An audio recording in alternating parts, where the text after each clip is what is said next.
Poštovani gledaoci, u toku je druga nedelja održavanja Leta na kampusu. Ove nedelje imali smo priliku da ispratimo muzički program, tribine, kao i filmove, nekima već poznate, ali su uvek aktuelnim temama.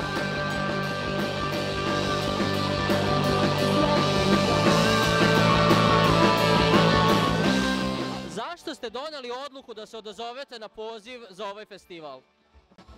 Zato što podržavamo studente, zato što 3/4 benda su moji studenti, tako da mislim da se slažemo sa svim ovim stavovima i nekako mislim da je to jedina logična odluka trenutno.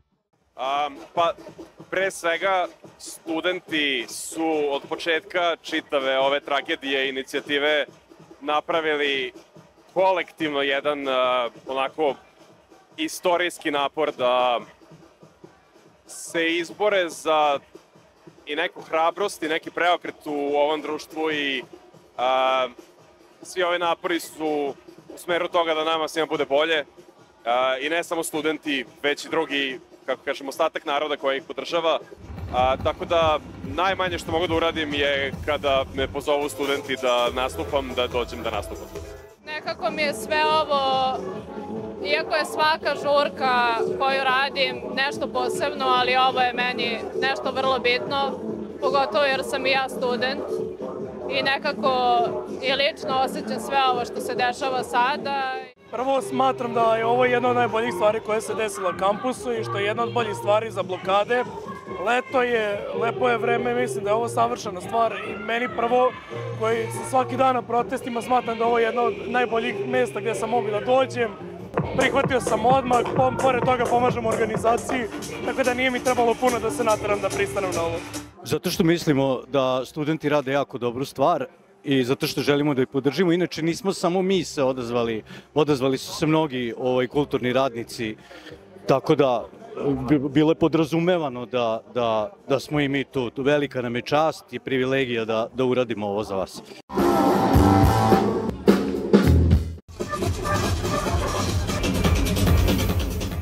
Da li za tebe Leto na kampusu predstavlja više vid političkog aktivizma ili muzički i kulturni festival?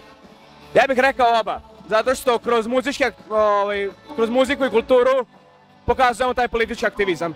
Apsolutno jedno i drugo, jedno ne ide bez drugog, kao što je iskustvo već pokazalo, tako da i jedno i drugo podržano, znači treba naravno da treba i muzike i usporediti politički aktivizam. Jeste da nam je ova prilika tužna nakon svega što se dogodilo, ali ne možemo, znači moramo se aktivirati na svim mogućim poljima. Mi konkretno, eto, Deep Steady i ljudi oko mene, na primjer, i ja verujem i svi ostali, najbolje možemo da doprinesemo celoj stvari onim što mi najbolje radimo, a to je sviramo.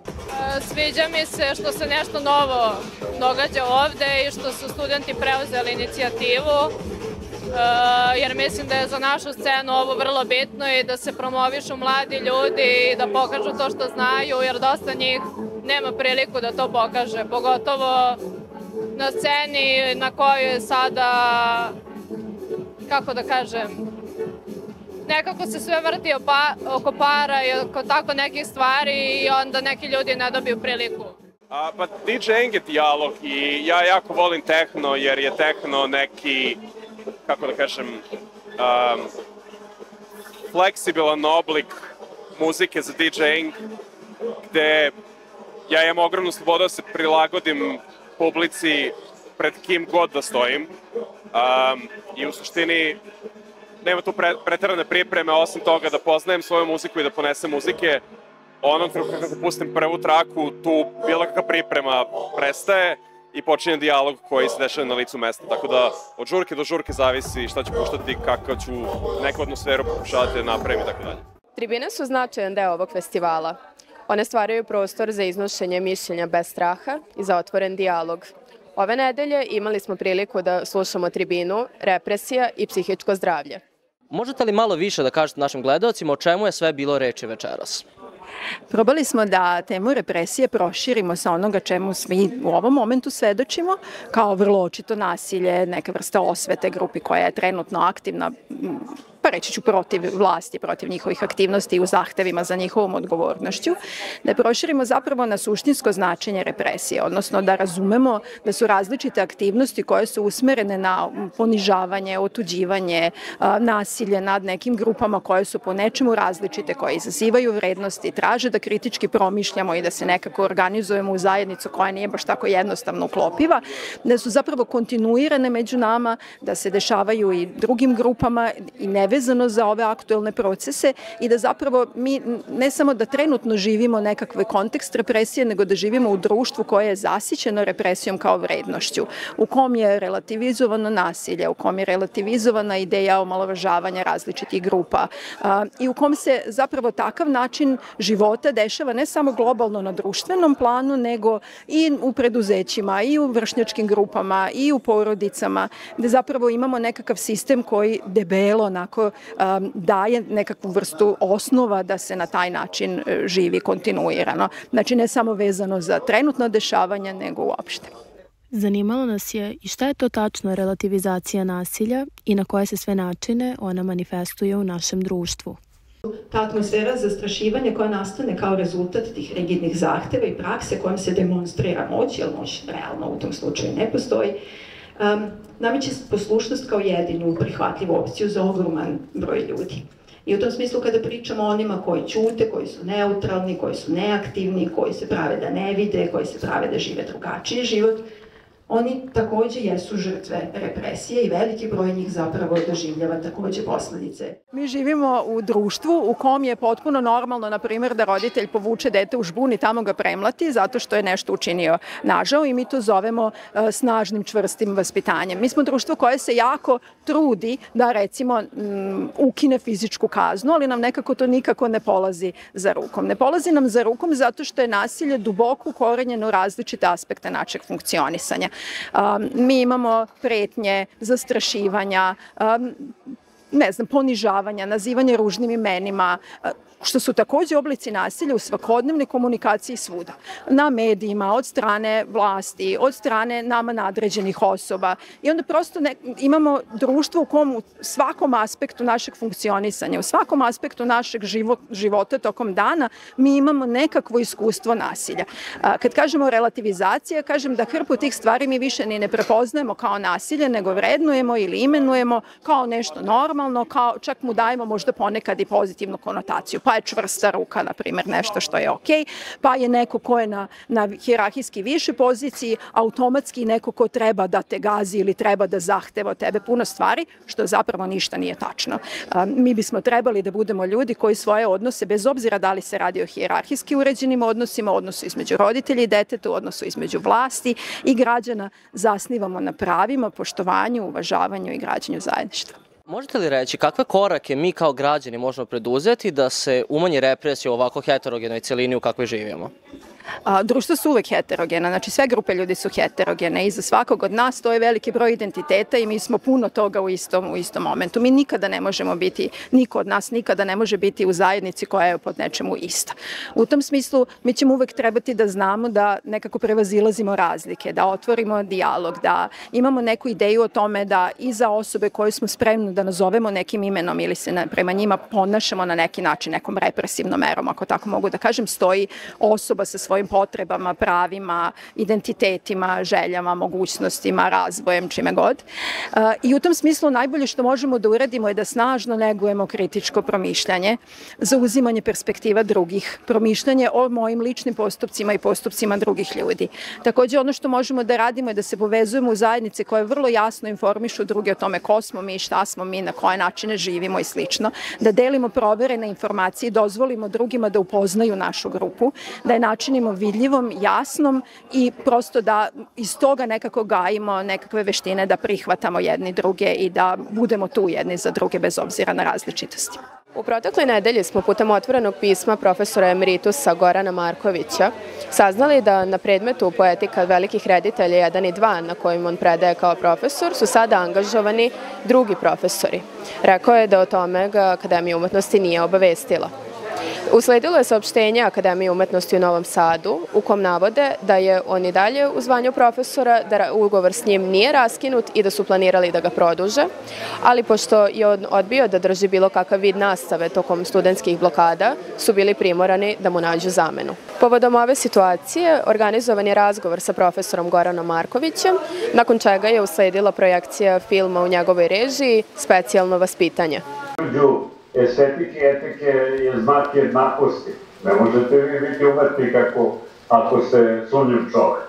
Evo i ako radite stvari koje su na ivici morala, a pritom ste jako veliki umetnik. To je nespojivo, jednostavno teško se to spaja. To duše ja znam nekoliko slučaja u životu, sam sreo velike umetnike koji su bile sumnjive ličnosti. Ali u principu to je, kako da kažem, to je pravilo da mi koji se bavimo ovim poslom moramo imati visok prag etike da bismo uopšte mogli da uđemo u učionicu, da bismo uopšte mogli da komuniciramo sa mladim ljudima koji su otvoreni, koji očekuju čistoću, koji očekuju nešto što je istina. U galeriji Slobodnog kampusa imali smo priliku da posetimo izložbu Kurikulum propadanja profesora Žive Stanojevića. Nastalo je tako što i dalje ne mogu da se mirim sa idejom da živimo u društvu u kome sve što možemo nazvati stvarnost, možemo da zamenimo jednom turobnom mimikrijom realnosti i da to nazovemo normalnim procesima, u ovom slučaju procesima učenja i sazrevanja jednog umetnika. Jednostavno rečeno, akademija i studije na akademiji nisu moguće online. Ono što sada vidimo jeste jedno raslojavanje u smislu koji je osnovni finansijski pritisak i jedan egzistencijalni pritisak na same profesore i studente. Većina profesora je rešila da pokuša da izađe iz toga na način na koji to radi, uz dogovor sa studentima ili bez dogovora sa studentima. Ali ono što je posledica svega toga jeste da mi sada trenutno se borimo jedni protiv drugih i to je ono što je najpogrešnije u svemu ovom. Dakle, mi učestvujemo u jednoj borbi koja nije suštinska borba. Ovakav način rada utiče i na profesore i na studente, a profesor Stanojević nam je razjasnio kako to utiče na kolektiv Akademije umetnosti u Novom Sadu i akademsku zajednicu.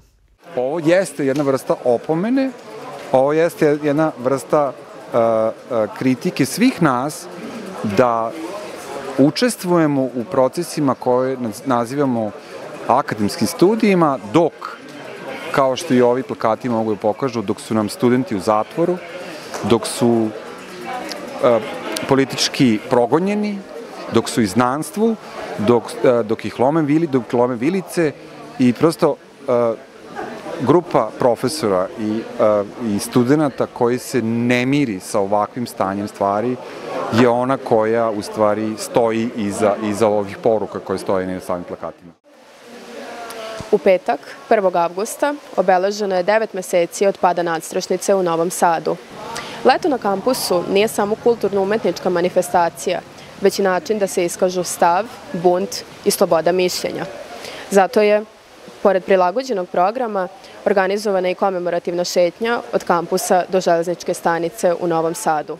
Tuge za nastradalima, neodgovornosti vlasti i oglušavanja na pozive da se odgovorni privedu poznaniju prava i pravde, došli smo do toga da ih sada pozivamo da prekinu rasparčavanje i rasprodaju Srbije i da raspišu izbore na svim nivoima. Za tih 9 meseci vi, studenti, mladost i budućnost Srbije, ste nas starije probudili iz letargije i pokazali nam za šta i za koga se valja boriti. Neizmjerno vam hvala na tome. Mnogo toga se od tada promenilo, ali jedna stvar nije. Zahtev da krivci za pad nadstrešnice odgovaraju i dalje stoji zabačen i skrajnut u nekoj fioci i skuplja prašinu. Od tada su vas tukli, lomili vam vilice, udarali vas kolima, nazivali vas izdajnicima, stranim plaćenicima ustašama, rušiteljima države i nacistima. Druga nedelja leta na kampusu donela je još kulturno-umetničkog programa i ispratila je aktuelno dešavanje u akademskoj zajednici u Novom Sadu. Hvala vam što pratite Leto na kampusu uz Blokadu Info.